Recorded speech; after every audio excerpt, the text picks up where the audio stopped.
आज इस पवित्र स्थान से मैं कहना चाहता हूं, अगर हमने एक पैसे की भी बेईमानी की हो, गुरु महाराज जी जो सजा दें हमें मंजूर है वो सजा। एक पैसे की बेईमानी नहीं की, सरकारी खजाने का एक एक पैसा आपके ऊपर खर्च किया है। गुरु साहब जी का सबसे बड़ा संदेश क्या था? एक ओंकार, भगवान एक है। भगवान तक पहुंचने के रास्ते अलग अलग हो सकते हैं। कोई किसी रास्ते से भगवान के पास जाता है, कोई किसी रास्ते से भगवान की तरफ जाता है, कोई किसी रास्ते से भगवान को मिलना पाना चाहता है, लेकिन भगवान एक है, एक ओंकार। आज पूरी दुनिया में इतनी लड़ाइयां चल रही हैं, मजहब के नाम पे सब लड़ रहे हैं। हमारे देश में मजहब के नाम पे कितनी लड़ाइयां चल रही हैं।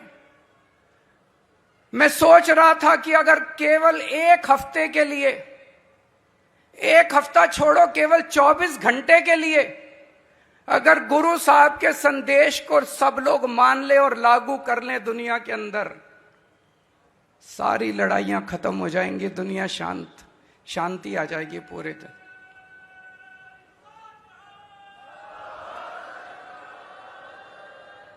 पूरी दुनिया में शांति आ जाएगी अगर एक इस वाक्य को, एक ओंकार। और सोचो गुरु तेग बहादुर जी ने क्या किया। उन्होंने दूसरे हिंदू धर्म की रक्षा करने के लिए अपने पवित्र शीश की कुर्बानी दी है। अगर इसको हम सब लोग धारण कर लें, एक ओंकार, और दूसरी बात कि दूसरे धर्म की रक्षा के लिए अपना सर्वस्व कुर्बान करना है, पूरी दुनिया के अंदर की सारी लड़ाइयां खत्म हो जाएंगी, सब शांति छा जाएगी, चारों तरफ शांति छा जाएगी। आज हमारे देश के अंदर कोई इस धर्म का उस धर्म से लड़ रहा है, उस धर्म का इस धर्म से लड़ रहा है। इन लड़ाइयों का क्या मतलब है? कोई मतलब नहीं है। शांति से जीना है। चारों दिशाओं में घूम घूम के गुरु नानक जी ने, गुरु तेग बहादुर जी ने, हमारे गुरुओं ने इंसानियत का संदेश दिया।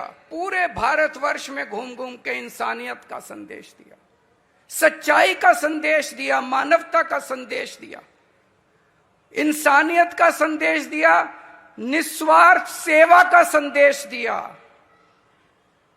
उन्होंने कहा, नाम जपो, किरत करो, वंड चखो। उन्हीं के बताए हुए रास्ते के ऊपर आज हम लोग बहुत छोटे हैं। हम लोगों ने भी बहुत हो सकता है पाप किए हों, लेकिन उनके बताए हुए रास्ते पे इन 3 बातों में बहुत गहराई है। नाम जपो, किरत करो, वंड चखो। उनके बताए हुए रास्ते पे हम अपनी जिंदगी और सरकार को चलाने की कोशिश कर रहे हैं। पूरी ईमानदारी के साथ सरकार चलाने की कोशिश कर रहे हैं। आज बहुत लोग हमसे पूछते हैं, इतना पैसा कहां से आ रहा है, इतना शानदार इंतजाम कैसे किया, इतने काम पंजाब सरकार कैसे कर रही है? क्योंकि हम गुरु साहब जी के बताए हुए रास्ते पे चल रहे हैं, ईमानदारी से सरकार चला रहे हैं, ईमानदारी से सरकार चला रहे हैं। मैंने चुनाव के वक्त भी वादा किया था, मैं जब चुनाव में पंजाब में आता था, आप लोगों के बीच में मैंने एक ही बात कही थी, ईमानदारी से सरकार चलाएंगे, आपके सरकारी खजाने का एक एक पैसा आपके ऊपर खर्च होगा। आज इस पवित्र स्थान से मैं कहना चाहता हूं, अगर हमने एक पैसे की भी बेईमानी की हो, गुरु महाराज जी जो सजा दें हमें मंजूर है वो सजा। एक पैसे की बेईमानी नहीं की, सरकारी खजाने का एक एक पैसा आपके ऊपर खर्च किया है।